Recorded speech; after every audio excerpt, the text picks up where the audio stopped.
Hello दोस्तों, आप सभी का स्वागत आपके अपने यूट्यूब चैनल पीपीएस तेज में।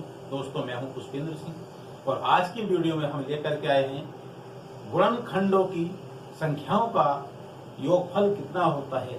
जो हमने संख्या के गुणनखंड किए हैं वो सभी गुणनखंडों का योगफल, उनका योग कितना होता है, आज की वीडियो में सीखेंगे। उसका योग करने का तरीका क्या है, कौन सा ट्रिक है जो आपका योग आसानी से हो जाएगा, चाहे वो सम संख्या हो, विषम संख्या का हो या सभी गुणनखंडों का योगफल कैसे हम उसको निकालेंगे, देखिए आज की वीडियो में हम। और उसमें क्या है, ध्यान देने का आएगा। या देखिए उसमें कौन कौन सी सभी गुणनखंड,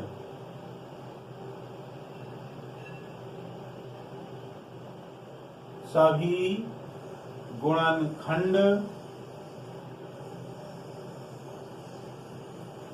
सभी गुणनखंड और सम गुणनखंड, सम गुणनखंड और विषम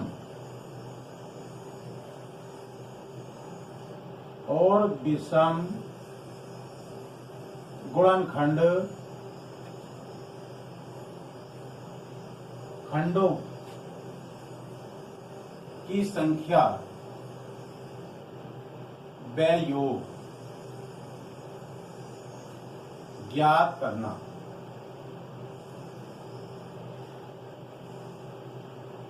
आज की वीडियो हम सीखेंगे सभी गुणनखंड, सम गुणनखंड और विषम गुणनखंडों की संख्या कितनी होती है और उनका योग हम कैसे निकालते हैं।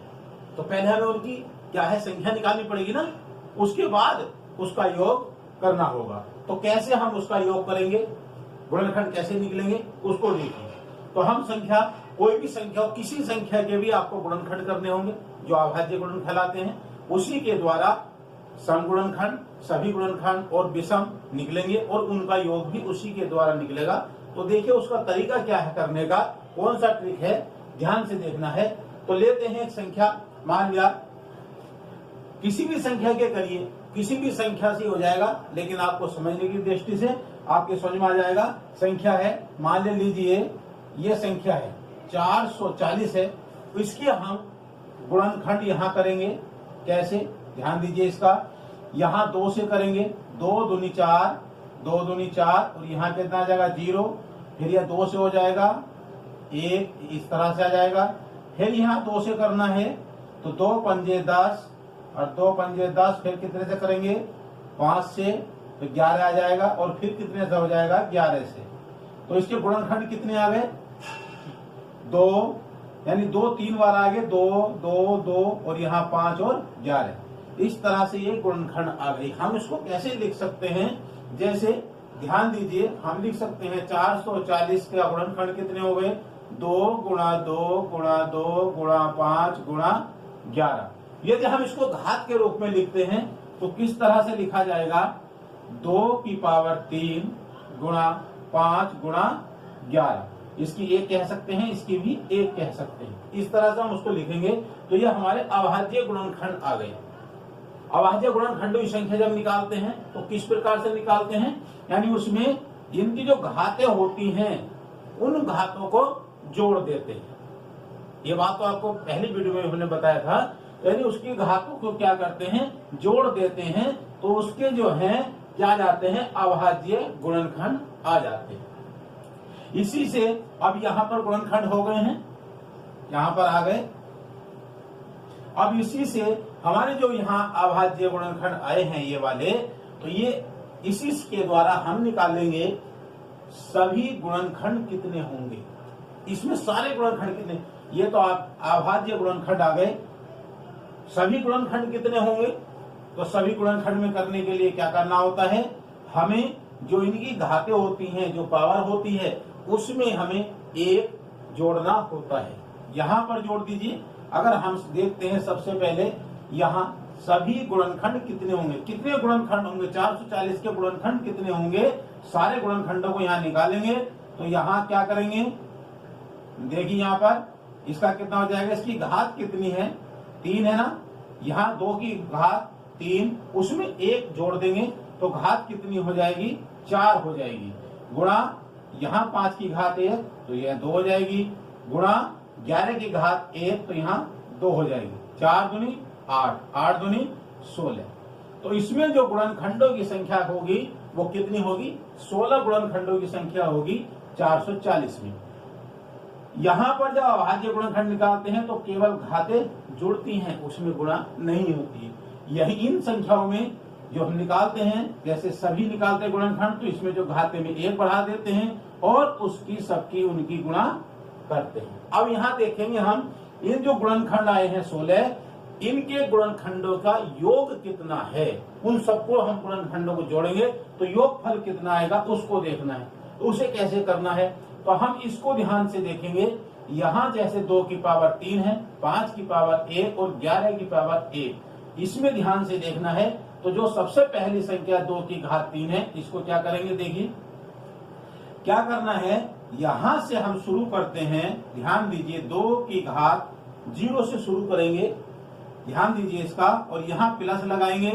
फिर लिखेंगे यहाँ 2 की घात 1 प्लस 2 की घात 2 प्लस 2 की घात 3, यानी हमने यहाँ 3 घात है तो 0 से लेकर 0 1 2 3 तक लिखा।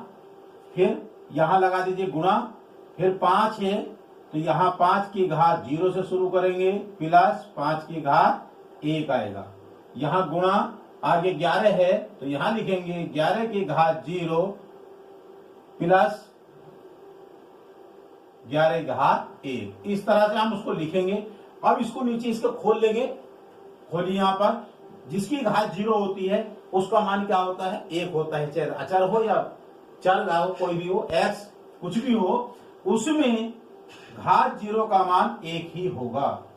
हमने भी अलजेब्रा में पढ़ा है, क्या है, अगर घात x y की 0 है या y की घात 0 है तो उसका मान क्या होता है, 1, और कहीं 15 की घात 0 आता है उसका मान भी 1 होता है। इस तरह से तो उसका मान कितना होगा, 1 होगा ना, प्लस, और जब 2 की पावर 1 है, 2 की घात 1 है, इसका मतलब क्या होता है, 2 ही आएगा। और जिसकी घात 2 होती है उसकी उत्तरी भाग गुणा होती है। जैसे 2 की घात 2 है तो 2 की 2 बार 2 दूनी 4 प्लस, अब 2 की घात 3 है तो इसका मतलब क्या हो गया, 2 दूनी 4 दूनी 8, तो क्या आ जाएगा, यहाँ पर 8 आ जाएगा ना। यहाँ गुणा है, यहाँ कितना आ जाएगा, अब 5 की घात 1 0 है तो इसका मान क्या होगा, 1 होगा प्लस, और 5 की घात 1 का मतलब 5 गुणा 11 की घात 0 1 आएगा प्लस, और 11 की घात 1 है तो इसका 11 हो जाएगा। यदि यहीं 11 की घात 2 हो जाता तो 11 से 11 की गुणा करते तो 121 आता। जैसे यहाँ 5 की घात 1 अगर घात 2 हो जाती तो 5 पंजे 25 आ जाता। इस तरह से अब इनको सबको 8 और 4 12 और 2 14 और 1 15, तो कितना जाएगा, 15 गुणा 5 और 1 6 गुणा 11 और 1 12, इनका मल्टीप्लाई कर दीजिए, गुणा कर दीजिए, इनकी क्या आ जाएगी आपस में, यहां गुणा हो जाएगा, यहां देखिए कितना हो जाएगा, गुणा करने पे कितना आ जाएगा, 15 छक्का 90 हो जाएगा, और 90 के 12 गुणा कर दीजिए 0, और 12 नमा 108, तो 1080, यानी हमारे जो है इस संख्या के सभी गुणनखंडों का योगफल 1080 आएगा। और गुणनखंड कितने होंगे, 16, गुणनखंड 16 आ गए, और योगफल कितना आएगा, 1080। ठीक है, समझ लीजिए यहाँ पर सभी गुणनखंड कितने होंगे, 16, और योगफल कितना हो जाएगा, 1080 ये आएगा। इस तरह से दूसरा इसमें आता है, आगे सम गुणनखंड देखते हैं, यहां निकालेंगे हम सम गुणनखंड और उनका योगफल कितना होगा। सम गुणनखंड कैसे निकालने हैं और उनका योगफल भी करना है, वो कैसे होगा। अब सम के लिए क्या है, यहां ध्यान देना है, इसी से निकालना है, इसी से हमें निकालेंगे सम। अब ये वाला है सम गुणनखंड, कितने होंगे, अब सम की बात करते हैं तो सम गुणनखंड कितने होंगे, इसमें ध्यान देना है। जो सम है, आधार ये वाली सम संख्या है, आधार जो सम है इसकी घात क्या है, जो इसकी घात होगी वो घात वही रहनी है, उसमें कुछ नहीं बढ़ाना है, वो घात उतनी ही रहनी है। 3 है तो 3 ही रहेगी, गुणा इसमें एक घात है इसकी, उसमें एक बढ़ा देंगे 2 आ जाएगी, गुणा यहां भी 1 है तो इसकी भी बढ़ा देंगे उसमें। यानी कि कहने का मतलब ये है कि अगर सम संख्या की घात है तो वो घात वही रहती है, जो आगे होती है उनमें 1 बढ़ा देते हैं। यहाँ 1 है तो 2 हो गया, यहाँ भी 1 है तो 2 हो गया। अब इनका मल्टीप्लाई कर देंगे, इनके आपस में गुणा कर देंगे। कितना जाएगा? 3 दूनी 6 दूनी 12। तो सम गुणनखंड कितने होंगे? 12 होंगे। 12 सम गुणनखंड होंगे और इसमें अब हम इनका योग करेंगे तो योग कितना आएगा? देखिए कितना योग आएगा। योग क्या करना है, अब ध्यान से देखना, इसी से आएगा। ये जो संख्या लिखी हुई है इसी से हम क्या निकालेंगे? योग। इसका योगफल निकलेगा, कितना आएगा? इसका योगफल गुणनखंडों का कितना हो जाएगा? अगर सम संख्या की बात करते हैं तो सम में क्या करना है? योगफल में। अब हमने पहले में क्या किया था? हमने 2 की घात 0 से शुरू किया था। इसमें 2 की घात 0 से नहीं करना, 2 की घात 0 छोड़ देंगे, 2 की घात 1 से शुरू करेंगे। यहां लिखेंगे 2 की घात 1 प्लस 2 की घात 2 प्लस 2 की घात 3। यहां अंतर समझ लीजिए। अगर सम संख्या के गुणनखंडों का योगफल निकालना है तो 1 से शुरू करेंगे। सम वाली का करेंगे इस तरह से, जो एक घात 0 वाली थी उसे नहीं लिखना यहाँ पर। अब दूसरा आगे शेष वैसे ही लिखेंगे, 5 की घात 0 प्लस 5 की घात 1 गुणा 11 की घात 0 प्लस 11 की घात 1। इसे इसी प्रकार से लिखेंगे। आप कर लीजिए इसे। देखिए यहाँ पर इसका मतलब क्या हो जाएगा? 2 आएगा ना, प्लस इसका मतलब क्या हो जाएगा? 2 दूनी 4। इसका मतलब क्या हो जाएगा? 2 दूनी 4 दूनी 8। और इसका मतलब तो वह आपको पता ही है 5 और 1 6 हो जाएगा। और इसका कितना हो जाएगा? 11 ये और 1 ये 12। यहाँ 12 आ जाएगा। अभी इनकी क्या आ जाएगी? 8 और 4 12 और 2 14। 14 गुणा 6 गुणा 12 गुणा कर दीजिए। अब 14 का पाड़ा पढ़िए। 14 छंग कितना जाएगा? 84। और 84 को 12 से गुणा कर दीजिए। 12 चौक 48 का 8 हासिल 4 और 12 8 96 और 400 1008। यानी 1008 सम गुणनखंडों का योगफल आ जाएगा। तो सम गुणनखंड कितने हैं? 12 और योगफल कितना आ गया? 1008। सम गुणनखंडों का योगफल 1008। इस तरह से निकालते, कोई भी संख्या इसी तरह से करना है। आगे आता है विषम गुणनखंड कितने होंगे और उनका योगफल कितना होगा। तो विषम देखते हैं, तो हम इसको देखते हैं। अब विषम की बात करेंगे तो इसको ध्यान से देखते रहिए। आप देख रहे हैं तो वीडियो को लाइक जरूर कीजिएगा और अपने दोस्तों को शेयर कीजिएगा। आगे इसमें अब उसमें आता है विषम गुणनखंड। अब हम विषम गुणनखंड निकालने हैं और उनका योगफल ज्ञात करना है। तो देखिए विषम गुणनखंड कैसे करेंगे। विषम गुणनखंड यहाँ आता है विषम। विषम में यहाँ पर जो सम संख्या है, जो सम संख्या ये वाली है, इसको छोड़ देंगे। इसको नहीं गिनना, इसको बिल्कुल छोड़ करके चलेंगे। आगे की संख्याओं में वही 1 बढ़ा देंगे। तो यहाँ 5 की घात 1 है तो ये 2 हो जाएगी। यहाँ 11 की घात 1 है तो यहाँ भी 2 हो जाएगी। तो 2 2 कितने हो जाएंगे? 4। तो यहाँ विषम गुणनखंडों की संख्या कितनी होगी? 4 आएगी। 4 गुणनखंड आएंगे। अब योग देखिए, योग क्या आएगा? विषम गुणनखंडों का योग कितना आएगा? योग देखेंगे, योग कितना आएगा। योग कैसे करना है उसको ध्यान से देखना है।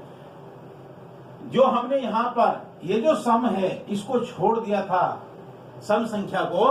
अब सम संख्या के स्थान पर हमने क्या करा था?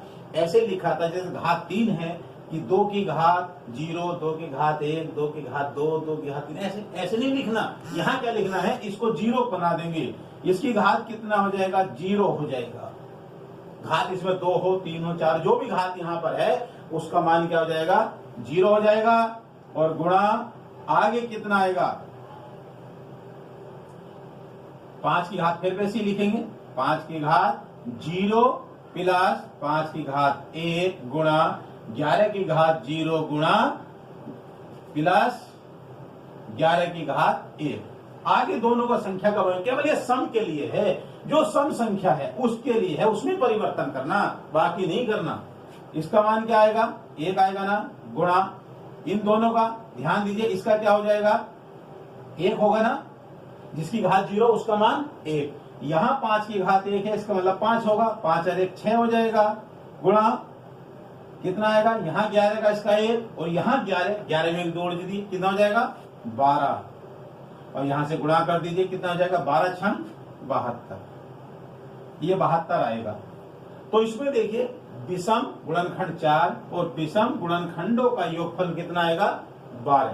तो 12 यानी कितने गुणनखंड हो गए इनके 4, योगफल कितना आ गया 72। इसी प्रकार से यही नियम है, कोई भी संख्या हो, कैसी भी संख्या हो, इसी तरह से हम उसका गुणनफल और गुणनखंडों का योग और उनकी गुणनखंड की संख्या कितनी है इसी तरह से निकालेंगे। दोनों इस तरह से कोई सी भी संख्या आ जाए, जैसे यहाँ पर घात 1 है, 2 भी हो सकती है, 3 भी हो सकती है, संख्या बढ़ जाएगी उतनी बार गुणा होगी, उसी तरह से हम जैसे ये नियम है इसी तरह से करेंगे। तो आज की वीडियो में आपने देखा गुणनखंडों की संख्या निकालना और उन संख्याओं का योग कैसे करते हैं, परीक्षाओं में आता है। आपकी कोई सी परीक्षा हो, चाहे वो एनटीपीसी की या आपकी यूपी टेट में, सी टेट में, सभी में इस तरह के प्रश्न आते हैं। गुणनखंडों की संख्याओं का योग या गुणनखंडों की संख्या कितनी होगी, सम गुणनखंड संख्या कितनी होगी, विषम गुणनखंड की संख्या कितनी होगी, या सभी गुणनखंड कितने होंगे, अभाज्य गुणनखंड की संख्या कितनी होगी, इस तरह के प्रश्न आते हैं। तो ये आपके सामने वो ट्रिक बताई गई है जिससे आप उसे देख करके सवाल को आसानी से हल कर सकते हैं।